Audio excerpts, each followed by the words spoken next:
La verdad que qué bendición poder disfrutar de la presencia del Señor esta mañana.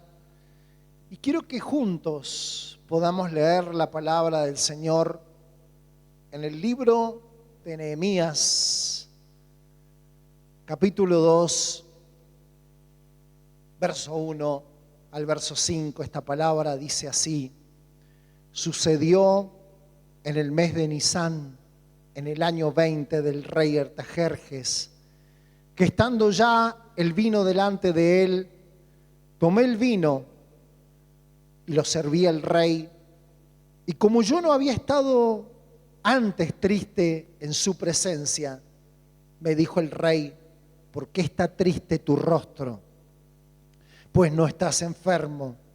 No es esto sino quebranto de corazón. Entonces temí en gran manera y dije al rey: para siempre viva el rey. ¿Cómo no estará triste mi rostro cuando la ciudad, casa de los sepulcros de mis padres, está desierta y sus puertas consumidas por el fuego? Me dijo el rey: ¿qué cosa pides? Entonces oré al Dios de los cielos y dije al rey: si le place al rey y tu siervo ha hallado gracia delante de ti, envíame a Judá, a la ciudad de los sepulcros de mis padres, y la reedificaré. Es palabra del Señor. El título que le puse a este mensaje es Sangre, Sudor y Gloria. Nehemías era uno de los tantos niños que fue deportado por Babilonia o por el imperio babilónico cuando Israel cae por la desobediencia y el pecado. Fueron llevados como esclavos por Babilonia. Después surge otro imperio, el imperio Meda-Persa, y es donde sucede esta historia. No dice la palabra cómo es que llega Nehemías a ser copero del rey. El copero del rey era una persona muy importante. Era como su mano derecha, porque en aquellos tiempos el copero no solamente era como una especie de mozo, sino que era una especie de secretario privado del rey. Era un asesor del rey. Era la persona más cercana al rey, la persona de más confianza del rey. Porque se usaba antiguamente corrompir, darle una coima al copero para envenenar la bebida o la comida del rey. Entonces tenía que ser una persona de suma confianza. Y si bien Nehemías era un extranjero, se había ganado el favor y la gracia de Dios, y la mano de Dios estaba con él, y había llegado a ese lugar de honor. Ya llevaba 20 años en el trono Artajerjes, y un día Nehemías, que nunca había estado en su edad de conciencia o en su edad adulta en Jerusalén, dice que cuando llegó uno de sus hermanos allí en el capítulo 1, dice que le pregunta: ¿cómo están en nuestro país? ¿Cómo están? ¿Qué noticias traes de nuestra tierra? Su hermano Anaí le dice: la verdad, nuestro país está destruido, está devastado. Nuestro pueblo vive en la máxima pobreza. Los muros de Israel, símbolo de la fortaleza, de la dignidad, de la gloria que un día tuvieron, están en ruinas, fueron quemados, es solo ceniza. Vivimos y viven en la ruina. Y dice que Nehemías oró y ayunó y se quebrantó su corazón durante 4 meses. durante esos 4 meses que él sirvió al rey Artajerjes, no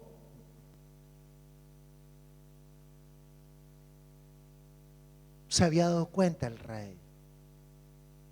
No se dio cuenta de cómo él estaba, de cómo estaba su corazón. Pero llegó un día, como nos pasa a todos, ¿no? Que un día se nos nota. Y donde se nos nota la tristeza es en los ojos, ¿sí o no? En los ojos se nos nota la alegría, se nos nota la tristeza y se nos nota un montón de cosas. Se nos nota la bronca, se nos nota muchas de las emociones que a veces hay en nuestro corazón.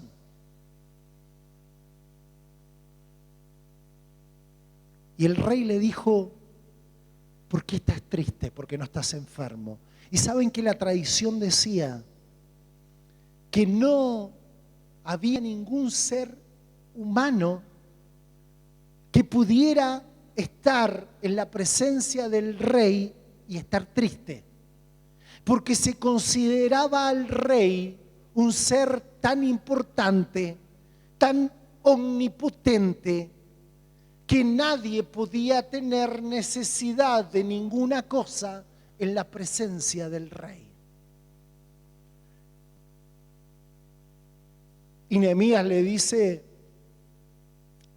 al rey: estoy triste, y le confiesa, porque veo cómo está mi ciudad, mi país, porque veo las ruinas de allá, lo que es los sepulcros de mis padres, donde viven ellos, de mi tierra.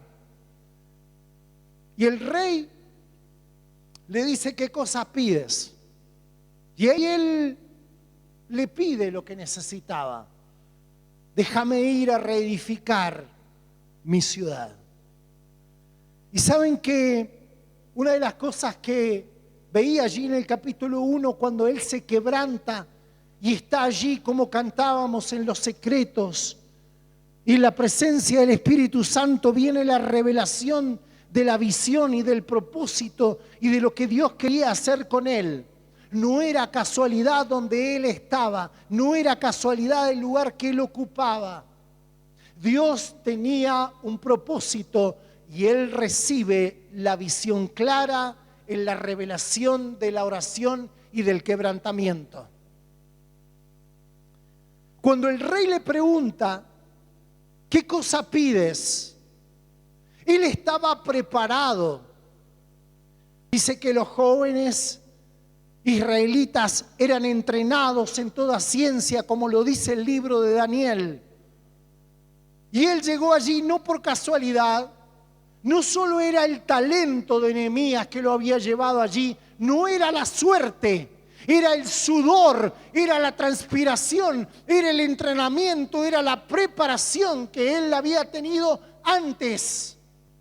Dice un dicho por ahí que un éxito no se hace de la noche a la mañana. Y lamentablemente muchas veces nosotros, la iglesia del Señor, nos hemos solamente conformado con escuchar la palabra, con creer que Dios va a hacer todo, y nosotros no hacemos la parte que nos corresponde a nosotros.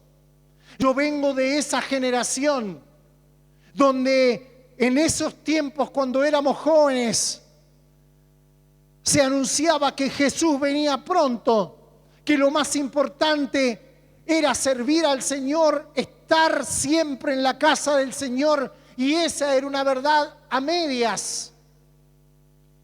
Era la mitad de la verdad. La otra mitad era que teníamos que seguir preparándonos para el propósito, y como dice la palabra del Señor, que cuando Él venga nos encontrara preparados, nos encontrara haciendo lo que teníamos que hacer. Nehemías podría haberse conformado con su lugar, con su confort, diciendo: yo estoy bien. Era el secretario privado del rey. No sabía lo que era el hambre, no sabía lo que era el frío, no sabía lo que era tener deudas. Pero cuando un hombre, o una mujer es quebrantado por el poder del Espíritu Santo, ese hombre nunca más vuelve a ser el mismo. Ese hombre nunca vuelve a quedarse quieto. Ese hombre tiene que salir de su zona de confort. Deja de ser un criticón. Deja de ser un hombre que solamente ve que las cosas están mal y dice, no, yo lo haría de esta manera, yo lo hubiera hecho de esta forma, yo haría esto, yo haría lo otro, pero bueno, no es mi problema. Él podría haber hecho eso. ¿Alguien lo hubiera culpado? No. Pero él vio a su sangre, a los suyos, en ruina. Pero él se preparó. Y si yo hay algo que le he tenido que pedir al perdón al Señor, es porque nosotros, mi generación, la mayoría, a excepción de algunos, pero no era la mayoría, era la minoría, se prepararon. Muchos de nosotros no estudiamos, muchos de nosotros no nos esforzamos como deberíamos haberlo hecho. Muchos de nosotros creíamos tener la visión, pero era una visión humana que seguíamos solamente la sabiduría humana, el mandato humano. Pero el Señor está trayendo una revelación a la iglesia para que deje de ser solamente aquellos que miramos cómo las cosas suceden a nuestro alrededor y nos podamos convertir en agentes de cambio. El cambio no está solamente en la política, el cambio no está solamente en aquellos que están en un lugar de poder. El cambio y el poder en realidad está en la iglesia, una iglesia que el Espíritu de Dios está despertando. El Espíritu Santo está despertando a su iglesia. Pero nosotros como iglesia tenemos que entender que tenemos que hacer nuestra parte.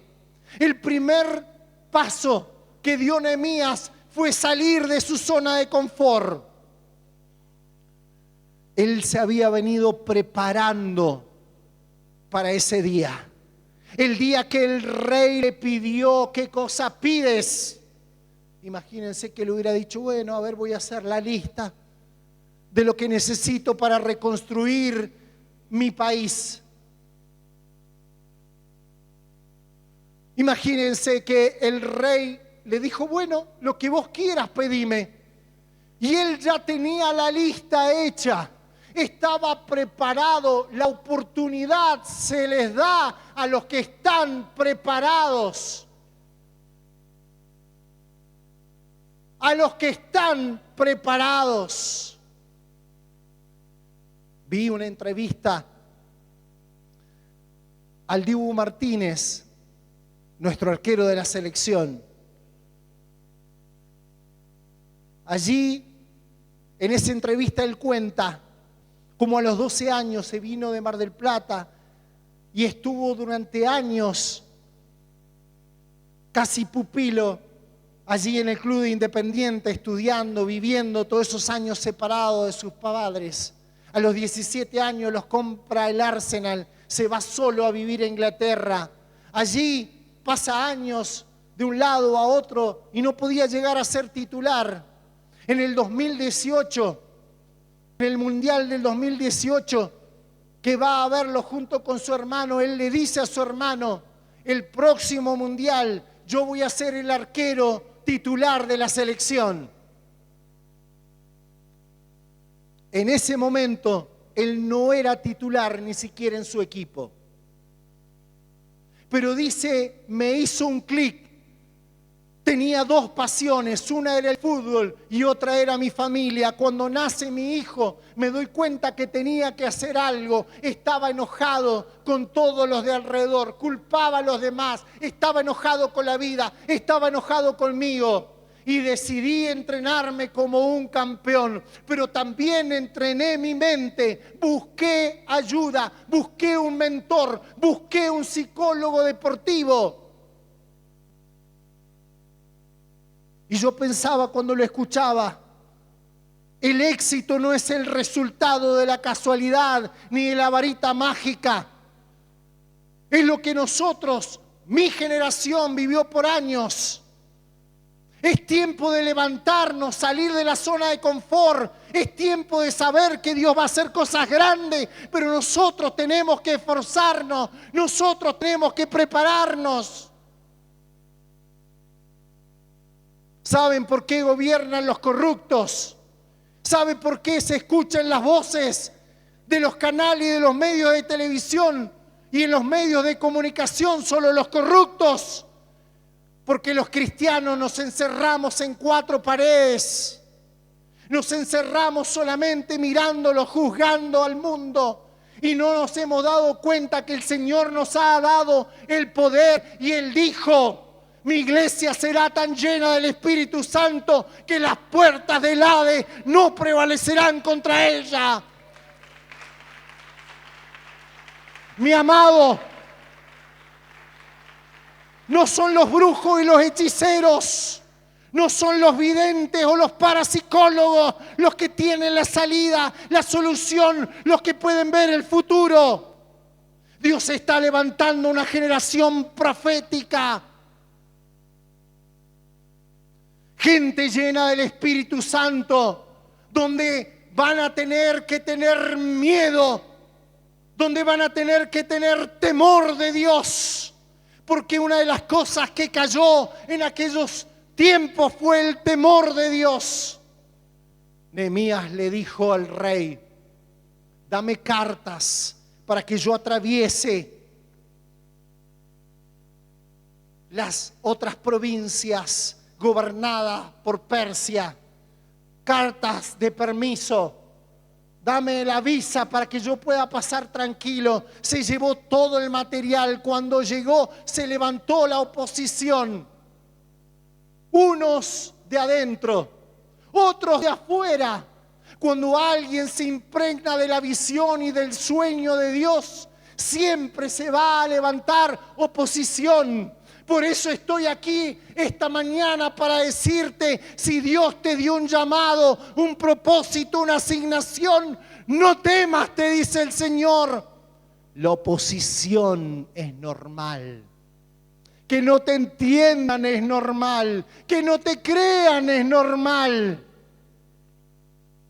Cuando llegó Nehemías, Sanbalat, Tobías y Gesén, hombres de gran influencia, se levantaron en su contra. Le dijeron: es imposible lo que tenés como proyecto. Reconstruir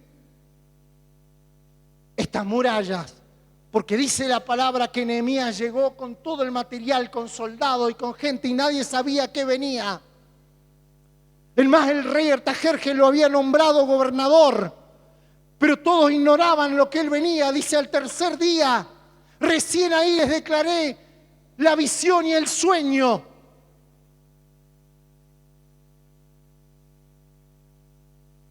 Y muchos creyeron. Y muchos se levantaron a apoyarlo, pero otros no. ¿Y cómo duele el corazón cuando no creen en vos, ¿no? Sobre todo cuando es gente cercana. ¿Sí o no? Quiero que pienses un instante: ¿qué sueño compartiste? Y te miraron como diciendo: vos vas a hacer nada. ¿Te pasó alguna vez? En casa, tu papá o tu mamá, tus hermanos, tus amigos, o sin querer en la iglesia, duele el corazón. Te mella.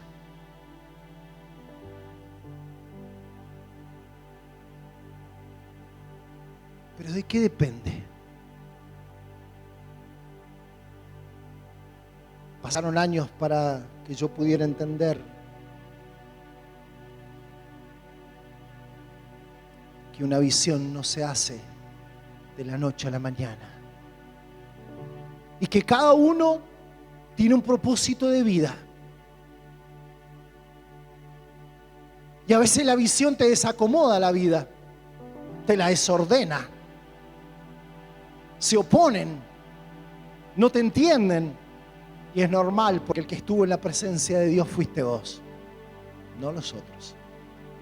María, que todos leemos allí en los evangelios, cuando se aparece el ángel y le dice: bendita eres entre todas las mujeres, fuiste elegida para llevar la mayor visión de amor al mundo, eres instrumento escogida entre todas esas jóvenes de aquel tiempo, cuando las chicas están pensando en arreglarse, ir al baile, supongo, su cumple de 15, a ella se le aparece el ángel y ella pensaba: ¿qué es esta salutación? ¿Qué es este saludo? ¿Qué es este anuncio?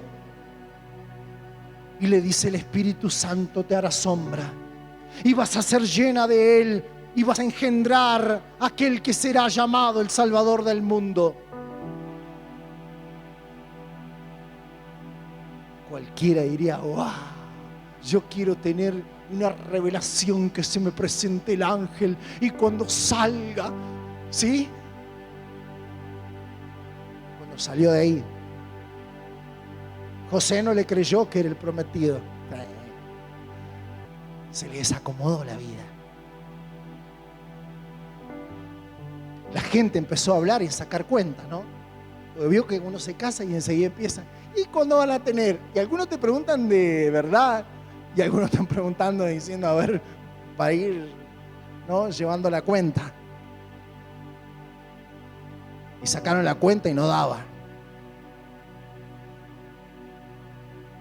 Y tuvo que vivir con ese estigma toda la vida. Y en aquellos años la apedreaban y el ángel se le tuvo que aparecer a José y hablarle y también revelarle lo que había pasado. Y es normal también a veces de dudar, porque saben que el rey Artajerjes le había dado un tiempo, 52 días para construir. Pero Nehemías no solo fue a construir algo físico, Nehemías fue a levantar las ruinas morales, espirituales. Él quería volver a ver la gloria que había visto un día. Él se levantó para hacer. Muchos de ustedes han visto la ruina en sus hogares, un desastre en sus casas, un desastre en el barrio. Algunos de ustedes tal vez miran a su célula y dicen: yo lo haría de otra manera. Y te digo, mi amado, ¿qué estás esperando para empezar a orar y prepararte? Para ser protagonista. No solamente el que está sentado en la tribuna, es tiempo de levantarte, tomar la decisión y ser protagonista de una historia gloriosa de esta iglesia como nunca antes la hemos visto. Y yo le doy gracias a Dios que me volvió a traer. Hace 15 años me fui enojado de esta iglesia y andaba extranjero, errante en otro lado, sin encontrar mi sentido de vida. Pero gracias a Dios usó a los siervos de Dios, porque Dios siempre usa un hombre o una mujer para hablarte, para hacerte volver al camino. Y Él está levantando a esos hombres que podemos ser vos y yo, los que van a ir y volver a hacer, volver al camino a un montón de gente. Cuando yo había pensado: ya nunca más volveré, ya nunca más, es imposible. A pastores anteriores, al pastor Fabián le habían dicho: anda, velo a Juan Manuel, por favor, te lo pido. Y yo en el fondo, aún con mi enojo, estaba rogando que alguien viniera, estaba necesitando que alguien fuera y me abrazara. Quería volver a casa. Detrás de enojo de muchos de los que se fueron, hay un corazón sediento esperando que alguien vaya y los invite a volver. No para juzgarlos, no para levantar el dedo,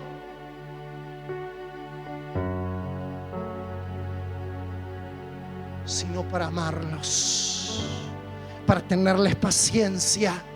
Como decía el reverendo Omar Cabrera, Padre, hace falta gente con corazón de pastor que tenga la unción del Espíritu, pero el amor del Espíritu, que pueda caminar al paso de la manada.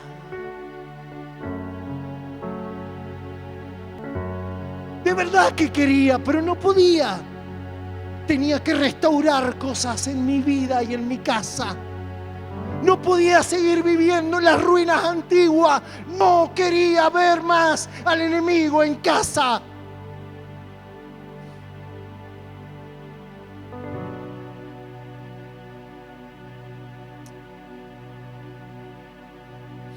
Pero el amor es inexplicable. El amor es un dador de oportunidades. Esa fue la palabra que me tocó cuando llegué a las primeras reuniones en mi segunda vuelta. Dios es un Dios de oportunidades. Y se me quedaba allí en el corazón y en la noche. Y el Espíritu Santo empezó a obrar de nuevo y decía: de nuevo tengo la oportunidad de levantar estas ruinas que eran muchas áreas de mi vida. ¿Dudas? Es normal. Cuando no tenés frutos, lo que te decía Nehemías, el rey le había dicho 52 días y te volvés. Más de 8 años se quedó, porque no solo era la construcción, era la reforma que tenía que ver en su pueblo. Y cuando va pasando el tiempo y ves que no se cumple la palabra, te desesperás. Y a veces renunciás. Y a veces decís: ya está, no se va a cumplir nunca. Estoy orando por mi familia, pero son reduros. Me casé con el príncipe y mira lo que ahora este gordo. Es un Shrek. No va a venir nunca. Cada vez está peor. Oro por mis hijos. Les hablo, le impongo las manos, le impongo la zapatilla como hacía mi abuela con nosotros. Ya no sé qué hacer y no se cumple. Y nos asalta el fantasma de la duda.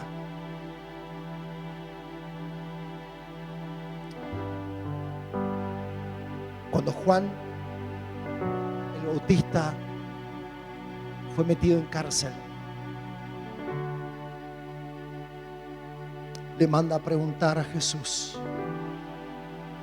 ¿eres tú el que esperamos? ¿O ha de venir otro?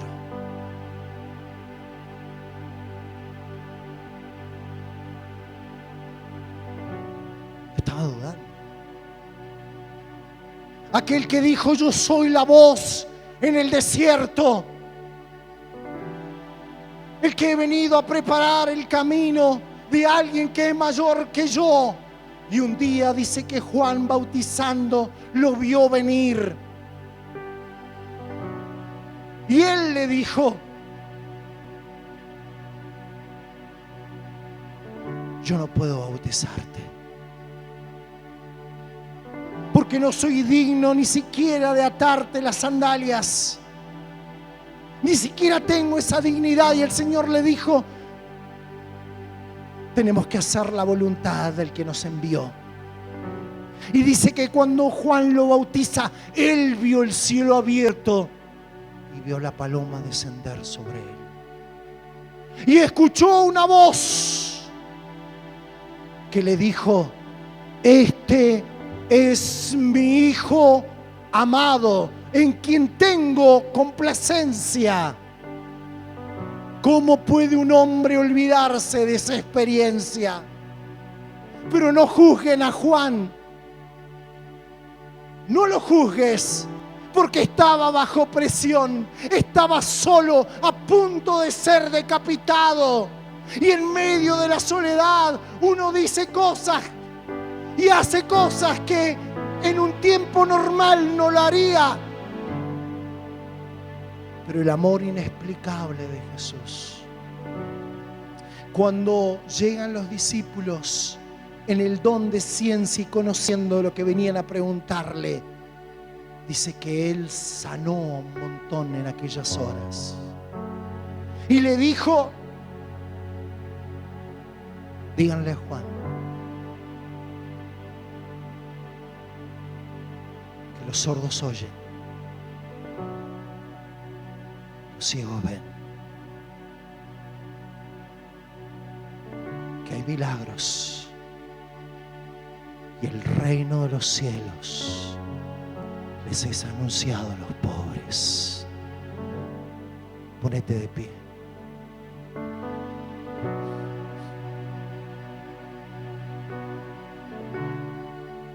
No lo condenó, no lo juzgó,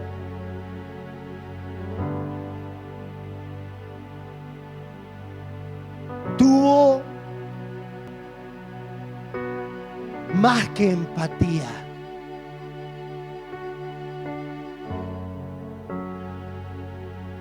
Tuvo amor. Y el amor es la fuerza inexplicable que nos nace cuando tenemos un encuentro con Dios y somos movidos para hacer algo, para prepararnos para un tiempo específico, para un llamado específico, para una asignación específica. Y sé que esta palabra es para algunos de ustedes que han dejado proyectos, que han abandonado estudios, que han abandonado visiones, que han abandonado sueños. El sueño es lo que te va a trascender. El legado es lo que te trasciende.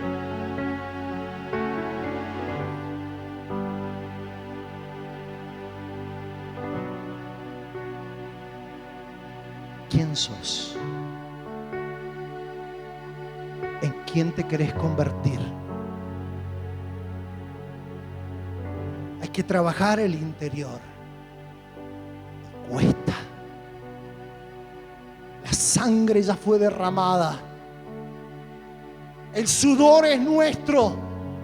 Pero Él nos va a compartir la gloria, porque Él le dijo al Padre: Padre, yo te pido por ellos, para que la gloria que me diste también la vivan ellos. ¿Cuál era esa gloria? Esa gloria era los milagros, cumplir el propósito, la asignación.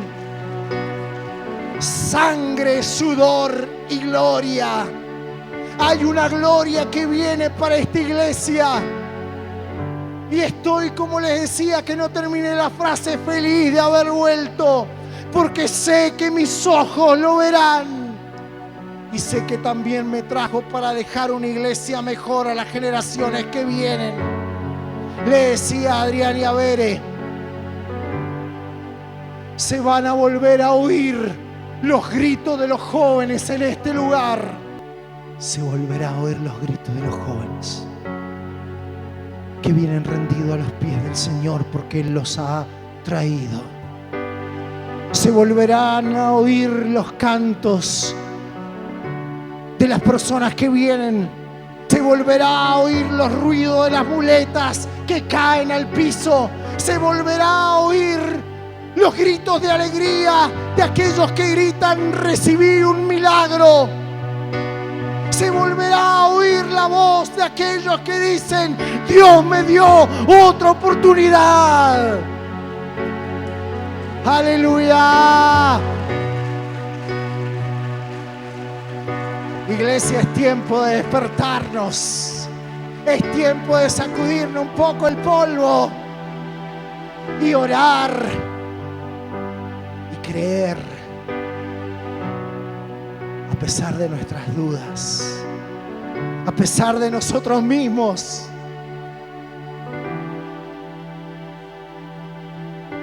No sé por qué Dios permite algunas cosas.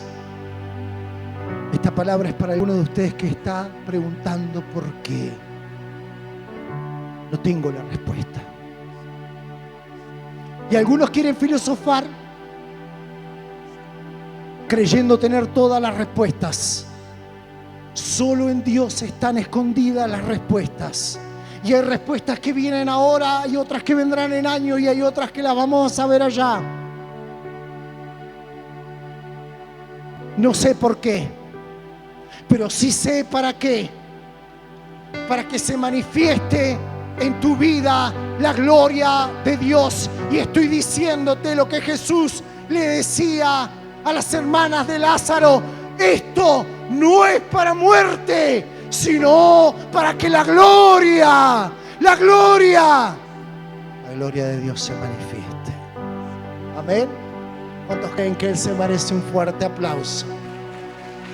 Bien fuerte.